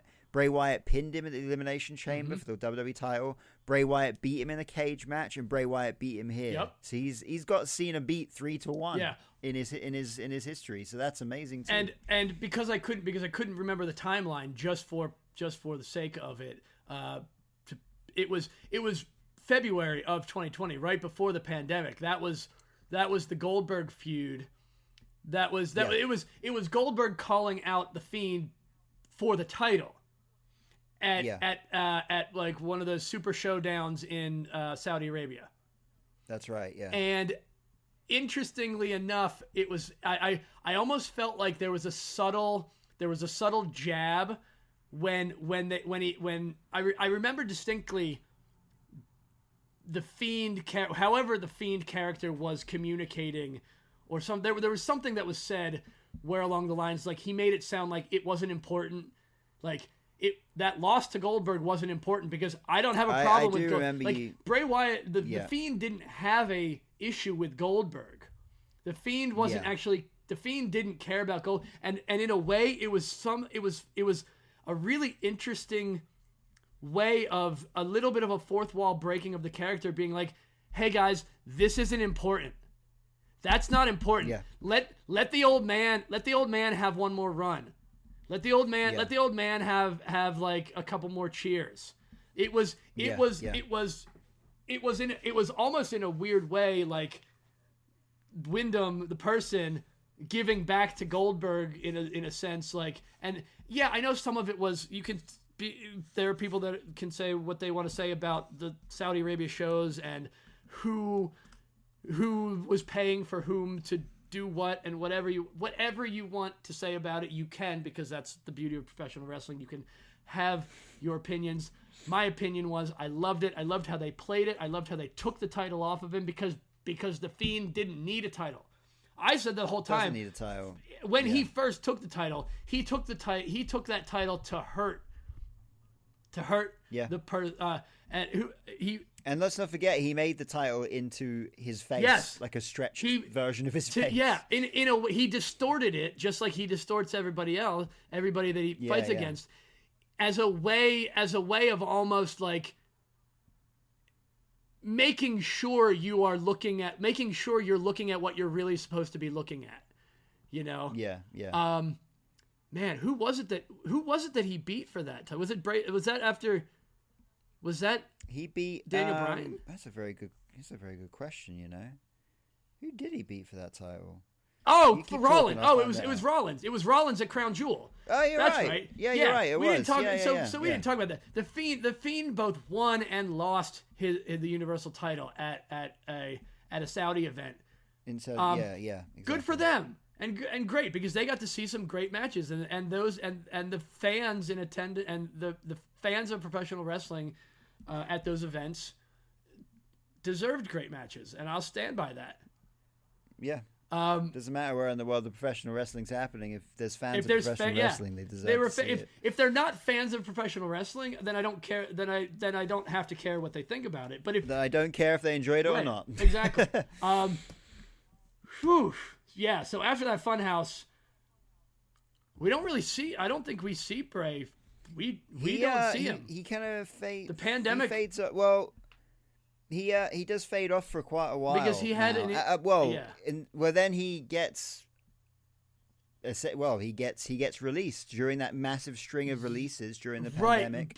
WrestleMania. One thing we did get which I don't want to brush over, because we did get a Bray Wyatt versus Braun Strowman match with that crazy. I can't remember the name of the match, but the swamp match. where he threw him in the swamp. We got that. Yes, it was the next WrestleMania. It was WrestleMania 2021 with the Alexa Bliss, the Mania 2021 with Alexa Bliss. That's right. That's when. Geez, we're skipping out on the whole Randy Orton rivalry with the Fiend and the burning of the Fiend and all that stuff. So that all happened in 2020, 2021. Yeah, because it was still pandemic time, so they were still doing stuff that they could do without people. And it was great storytelling. You could use the full use of video editing. Yeah, I know a lot of people think that Mania 2021 was contentious. Him losing to Seth, and the way that they used Alexa in that angle. Once again, I don't agree with those people. I loved what they were doing, and I'm sad that it didn't get to go where it could have gone after that. Exactly. I think it just the story needed to continue being told, and it never got to be finished, and that's unfortunate. Well, it obviously, and the proof of this, it becomes really difficult to take something that was a part of a character's angle and then give it to someone else when that person is no longer there, involved in the creation of it. It's the same way. Yeah. I mean, look what happened to the last season of Game of Thrones on HBO. You know?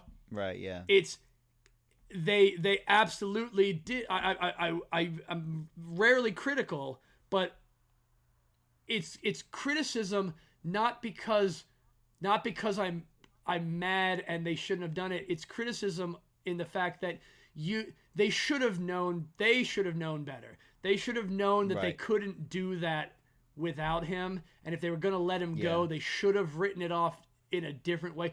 They could have written it. They could have made some grand spectacle of Sister Abigail possessing Alexa and then exiting her body through all the black ooze, and like her she can become free and everyone's free. Like you want to talk about that maybe would have been a good thing. Maybe, who knows? Maybe Windham, knowing he was getting released after that, didn't put as much effort into the end of it because he knew it was ending. Yeah. I don't know. I kind of doubt he would do that. The visual of Alexa like cross-legged with the black stuff coming out of her head was such a great visual. Amazing. It looked so absolutely cool. Amazing and unforgettable and amazing and unforgettable. Crazy, unexpected, unforgettable. Those are three things that you want in professional wrestling. So I don't know how any professional wrestling fan can be mad at that.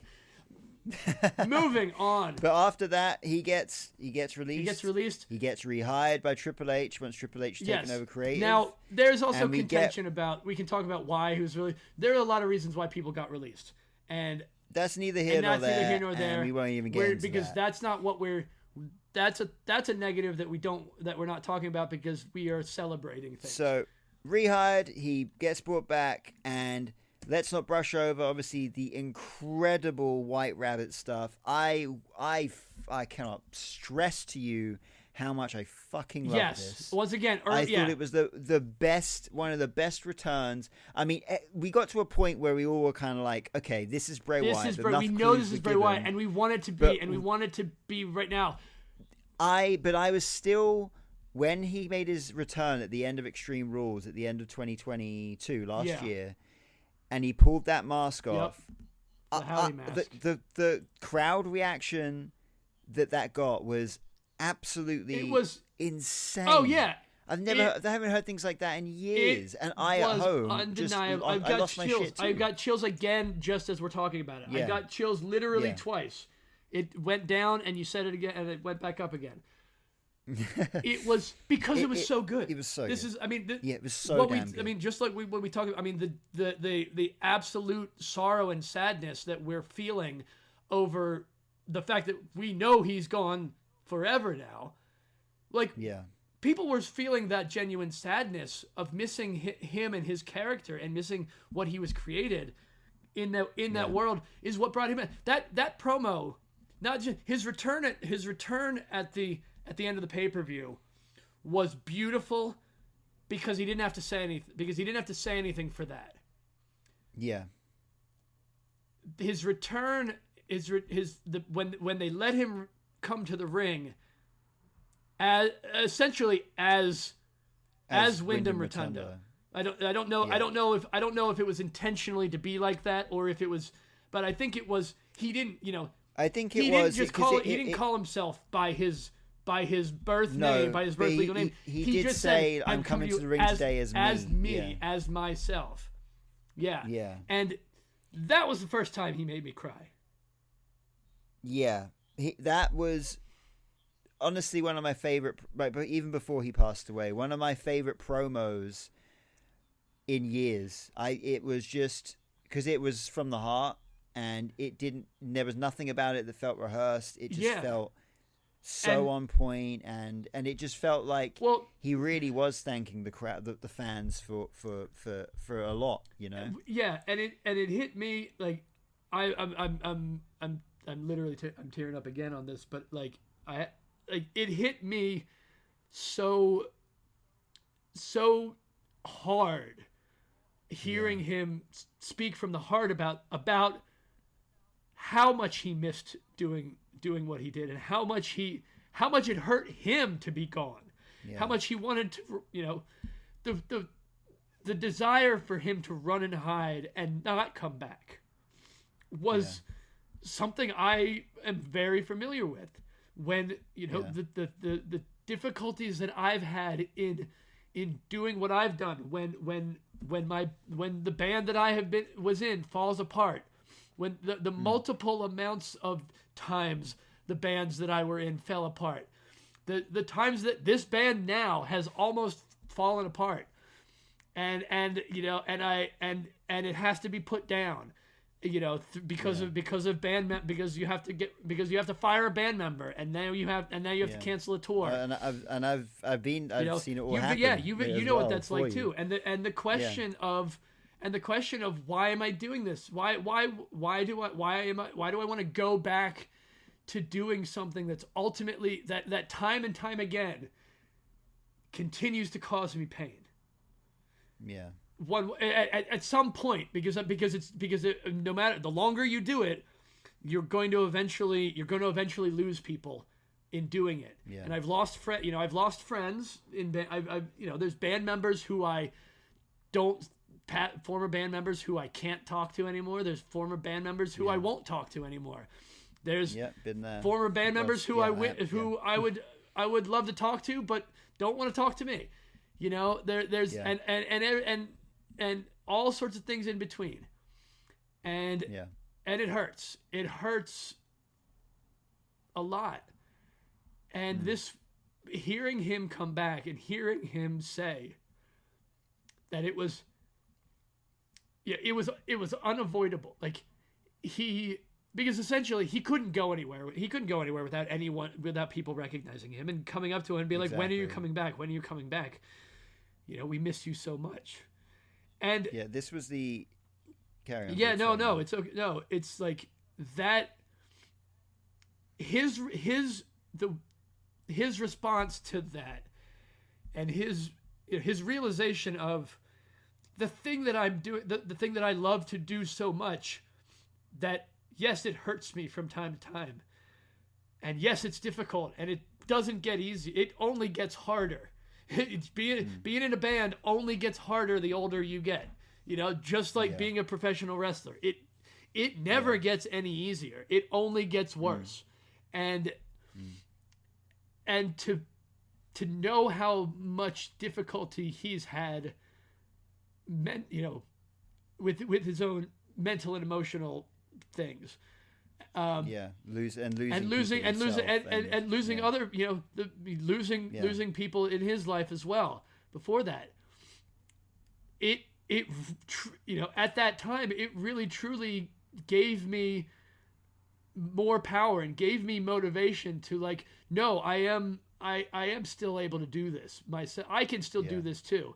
If he can come back from all of those things that he has, and remind me why do I do the things that I do that are not easy, because I don't know what else to do. I don't know what else to do but be on a stage and have a microphone. It's also because the highs you get from it are better. There are better feelings. There's than no other you feeling get anywhere else. There's no other. There's feeling. no better feeling than connecting, than giving people a part of yourself and having them receive, accept, and enjoy receive it, and reciprocate, and give you Right. back. Whether it's laughter, whether it's fear, whether it's tears, or whatever it is, Windham Rotunda has given me every emotion that there is to have. Yeah, big time. He's made me feel every emotion there is. Man. Yeah. I knew. Oh, man. I knew this one was going to be rough. I remember. I'll let you compose yourself for a second. I'm good. When I'm good. When this first when you first told me about this is why we needed more time before we could do this, man. I needed those extra days, but every day I've been bouncing back better. When you first told me this happened, and you broke the news to me, the first thing. This was the first thing I watched, because and it's kind of crazy, really, because you think, I'll go back and watch, I don't know, all the quintessentially stereotypical Bray Wyatt things that you might expect to go back and look at because you want to relive something from his career. But that moment, and it wasn't even that long ago, but that moment for some reason as well really stuck with me, because it's just because it was one of those moments in wrestling which I love, because you get them once in a while, and it's normally for moments like this. It's normally for moments when someone's career is coming to an end, but it's when that person who's performed in front of this crowd for years and years on end, and clearly has a deep connection with the crowd, not just it's clearly the connection he had with the fans was deep, on a really deep level, more than 90% of that roster. Yeah. He's one of those people that really did connect, and it's so. Whenever I see those promos, that they're any of those similar kind of promos to that, they hit me so fucking hard. Because like I said earlier, with professional wrestling, I feel like it really does. The connection that these people have with the crowd is different to any other sport or any other form of entertainment. You got a favorite actor? Well, then cool. You might see them 2 times a year in a big blockbuster movie. You might see them for 12 times a year in a 12-week series, or you might, your basketball player that you might like, you might see them once a week or whatever, twice a week for a season. But with these guys, it's every fucking week. Yeah. Sometimes it's multiple times a week, every week for 10 years. Yeah. It's like meeting up with a friend every week. You get to know them. You just get to, if you really get to know them, then you get to know them. And if you really like their character, you get a connection. You might get to know them as a person as well, and delve into them on social media and see where they are as a person. And that's this promo was it was him. It ended with the stuff with Uncle Howdy, whatever. But the promo itself was and we can just we'll talk amazing. about. I mean, what could have been. We don't know what. Obviously, we don't know what the Uncle Howdy. Well, likely never. Could have become. Yeah. Who was it? Who was it under there? And I hope we never do. I honestly like. Yeah. For like there are just some things that it's like, there are some things that you don't. Not getting to know is it can be as impactful in that there are stories that some of my favorite stories are things that I don't know the endings to. One of my favorite television series, HBO's Carnival. I loved that. And anybody that hasn't seen, this is a weirdly side thing. Ended after 2 seasons. In the middle of it, didn't wrap anything up, just ended. Yeah. Recently, we just watched a show. We were looking for with the unfortunate thing with all the strikes and a lot less new content. There's a lot less things happening, and one of those shows, High Desert. We just watched. My wife and I watched that first season, and an amazing show. Nope, that ends, and you don't even get to. You have no ends on a cliffhanger. No idea what happens. You're gonna have to, those types ending a story on a cliffhanger. I never have a problem with if it's a good story. Yeah, you know what? Actually, come to think of it, when things like that do happen, because you're when you're enjoying it that much, you're kind of within that universe, right? And you're really deep within it. When it doesn't end, you're kind of forever in it. You'll never leave it. It never exactly. It never leaves I'm gonna mention D&D again. I'm gonna be forever in a campaign that I have a character that I don't know. The campaign ended campaign ended before it was over. And I'll never know what was going to happen. And I've never, and I told him I don't ever want to know. Because whatever was going to happen, whatever you think was going to happen wasn't going to be what was going to happen anyway. Other things would have happened because you don't know what's going to happen along the way. That's right. And not knowing what's going to happen along the way is the reason to travel. The reason to go and do things is not knowing what's going to happen. That's right. Yeah. The last thing on our list, which of course leads to the end of the road. Unfortunately, the end of the road here of this was we wanted to take a special note.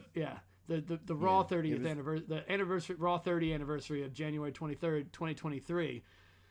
Yeah. The beginning of his feud with LA Knight, and the moment of Bray Wyatt in the ring with the Undertaker. Speaking of things we'll never know, what Undertaker said to Bray Wyatt, we'll never know. And now we'll never know what Bray Wyatt will never tell us, and I really hope Undertaker never tells anyone either. And I don't think he will. Yeah, there's only one. I don't think he will ever. Man. Yeah. So I mean, and Undertaker seems like a guy that will never expose what he said. And people can say whatever they want to say about the Pitch Black match. Once again, I disagree with every negative thing that anyone said about it, from top to bottom. The importance of it being a sponsored match, a highlighted match from a sponsor like that. The thing that and LA Knight came out and talked about it, and he said the damn truth about it all. In character, LA Knight did not like Bray Wyatt. Yeah. I don't know if I don't even know what LA Knight's real name is. LA Knight, the person who plays the character of LA Knight. I don't know if they ever didn't get to know Windham, the person, but they obviously learned from. He said it right there. He learned a lot from him.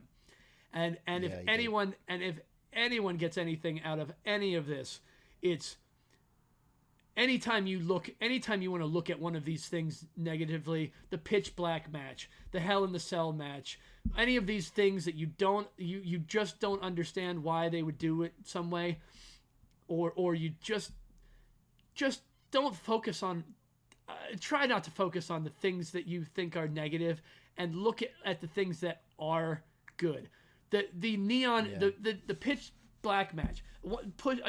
Let's do something different, and let's see what happens when we put black lights in the ring, and I can change my face paint to some other crazy thing, and throw you off. The cool thing is he made it a thing. It was Bray Wyatt's last ever match, and the cool thing is, regardless of whatever you think, the sponsorship deals, whatever it was, he went out basically doing something once again that no one has done. He did something no one did. He did it in a way no one could have expected.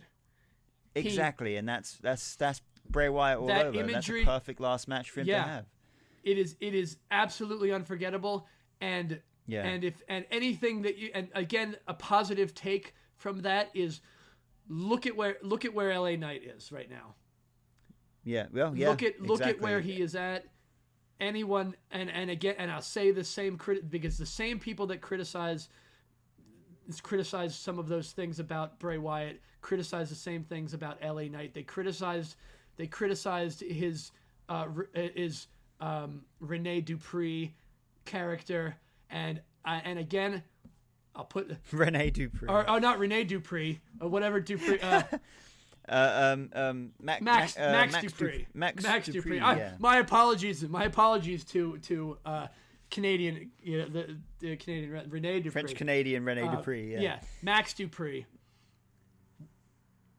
Just gonna go out on. I'm gonna go out. This has nothing to do with Bray Wyatt, but it has everything to do with it because Max Dupree was Husky Harris.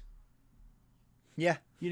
And guess what? And we know LA Knight was LA Knight before Husky Harris. Yeah, sure. But what Max Dupree did for the LA Knight character was exactly what was needed. They gave him a gimmick that they knew fans that knew him would hate, and they let him hate it. And then they gave him everything they wanted. They let him, and that is something that superstars have. It's something that Bray had. It's a way to connect. It is a way to connect with people. You know, for him to have his last match with someone who is unquestionably connected to the WWE universe. And I want to go back one more thing, because I had this and you know, I lost it when I was crying. Let's go. I had it on my list of one of my favorite moments.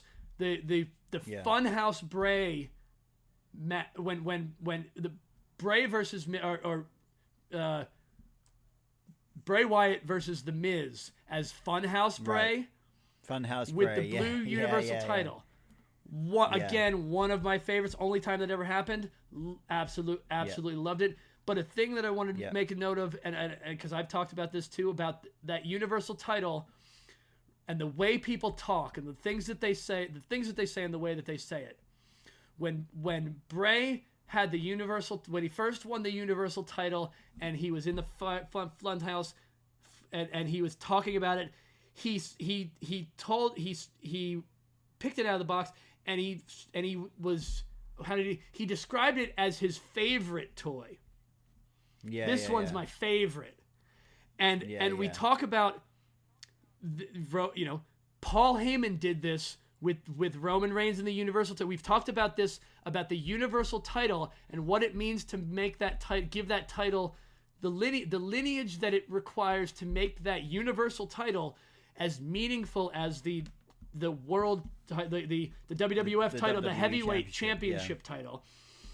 Yeah. And it was the Universal title and it was the WWE heavyweight championship. Yeah. Think about what those two things mean and what they are called. The Bray Wyatt as Universal Champion was him literally above everything else on the scale of what the Universal scale means. That is his favorite, because he gets to give that title his legitimate. He gets to put his legitimacy on that title. It's his first title reign was important, but that was a title that has lineages and has so many other things attached to it. The Universal title did not have that many. There were not that many people that held the Universal title. No, not at all. At that time, I mean, let me just go back so that we can say it. It wasn't much. We're gonna say, I think it's Finn Balor, Seth Rollins, Brock Lesnar, and Kevin Owens, and that's it. Yeah. Because Brock Lesnar held the title for about a year out of all of that. When did he win? Let's see how right I was. I'd like to know how much of an encyclopedia. We're gonna end this with a brief, because what we do is we talk about things and then we find out we didn't find one piece of information. So we're gonna race to find out where that is. Oh, here we go. I'm getting there. This is shit. Clicking on the wrong thing. Here we go. List of Universal Champions: Finn Balor 1, Kevin Owens 2, Goldberg 3, Brock Lesnar 4, Roman Reigns 5. Then we're back to Brock Lesnar. Seth Rollins is 6. Bray Wyatt was the 7th person to hold. There you go. He won it. He won it at a, you know, once give some legitimacy to these, giving legitimacy to these Saudi Arabia matches that fans wanted to just shit all over every time. And you can shit all over what you want to shit all over for reasons you want to shit all over it. I will say this again. Those fans that got, the fans of professional wrestling that got to see those shows deserve to see those shows, and they deserve for those shows to matter to those fans. Yeah. So giving them matches that actually matter is huge. And to be honest with you, actually last year, some of my favorite pay-per-views were actually in the Saudi shows. I mean, we got Edge versus Seth Rollins in a Hell in a Cell match at one of those.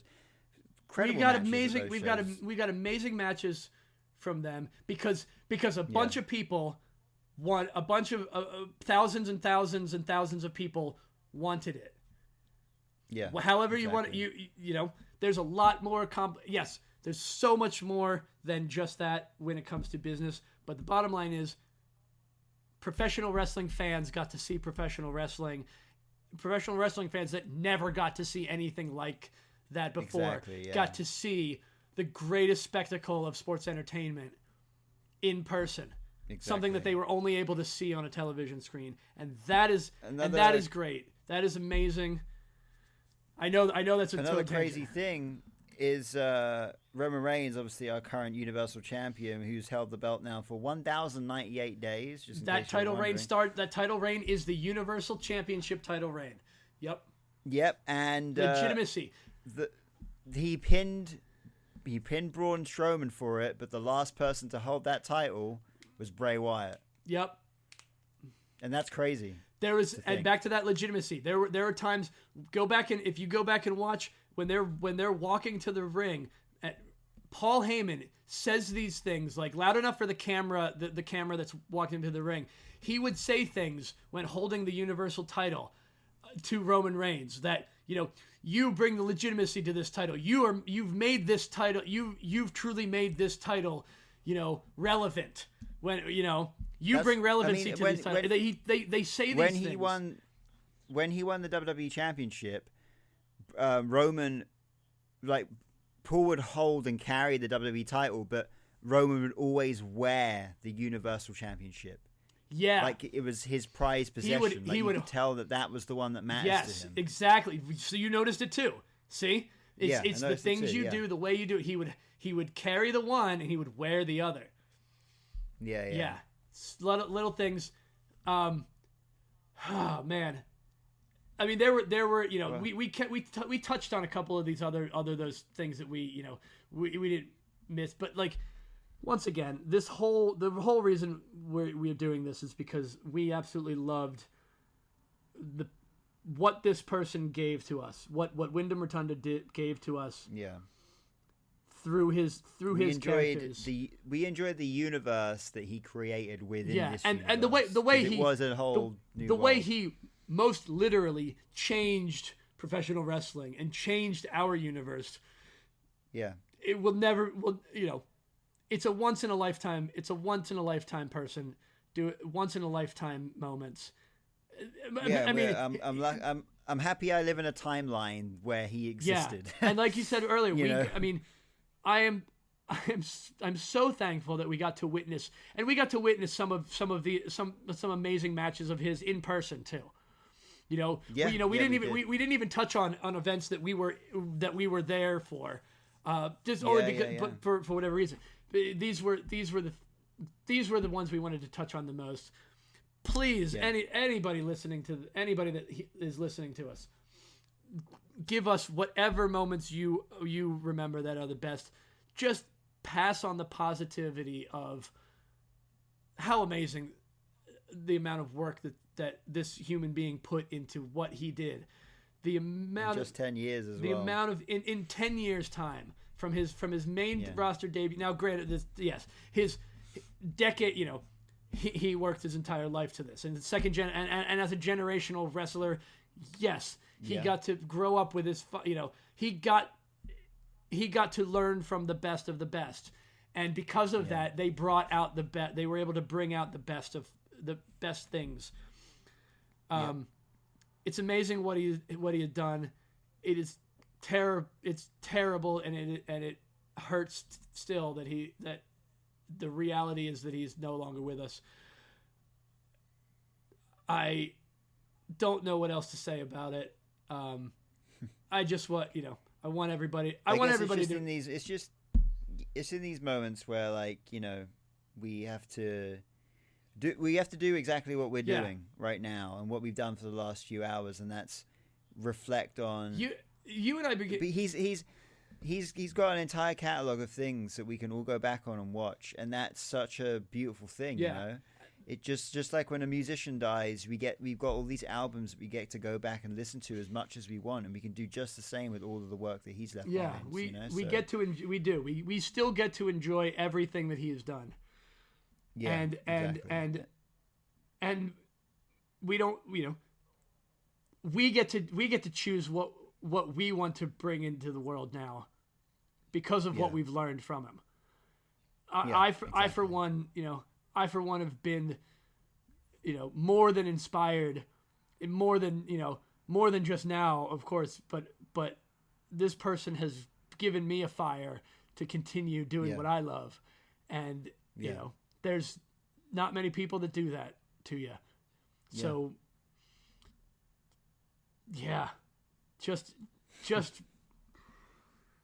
find the good in things. Keep an eye out for just keep focused on the good things.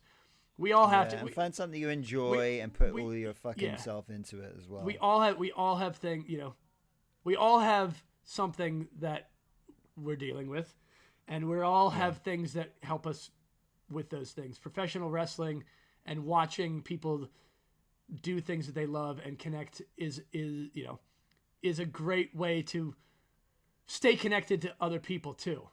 When the stresses of the world and when the crushing, when other things are crushing you down, like these are things that bring us together.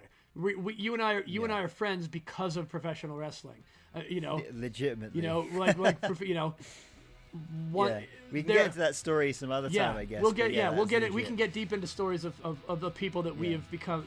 We have lifelong friends now because of professional wrestling. So with that, I just want to give one more thanks to the amazing talent and the amazing heart and soul that Windham Rotunda is, forever will be, in our heart. Fuck. Oh, fucking end the script. End it, Chris. End it. Oh, jeez.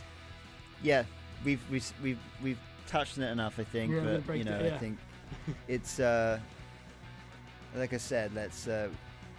Let's all just remember him for who he was, everything he left behind, and we can be sad, but we can also have smiles on our faces, knowing that we got to witness all this, and that's a really beautiful thing. Yeah.